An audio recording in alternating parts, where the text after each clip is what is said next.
अस्सलाम वालेकुम, मेरा नाम सुहेल है और मेरी ख्वाहिश थी, मैंने जब से ड्रामा देखा अर्तुगरुल गाजी तो मुझे बहुत अच्छा लगा और मेरी ख्वाहिश थी कि मैं अर्तुगरुल से मिलूं, उससे बात करूं और आज ये मेरी ख्वाहिश पूरी हुई है और मैंने अर्तुगरुल की तरह गेटअप किया है तो मुझे बहुत अच्छा लग रहा है। और जिस तरह अर्तुगरुल अपने ड्रामे में इस्लामी तारीख़ को इन्होंने ताज़ा किया है, दोहराया है इन्होंने इस्लाम की तारीख़ को, तो हमें बहुत अच्छा लगता है और ये होना चाहिए।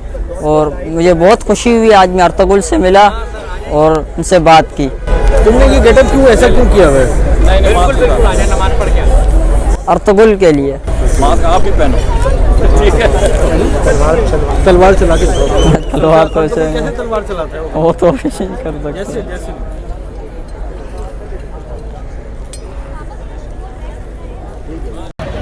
अर्तुगरुल ही पसंद है और अर्तुगरुल ही पसंद है। उन लोगों की ड्रेसिंग मैं मेका विश पर शुक्रगुजार हूँ, मेरी विश उन लोगों ने पूरी करी। थैंक यू सो मच मेका विश। आपने कितने इसके किस्से देखे हैं?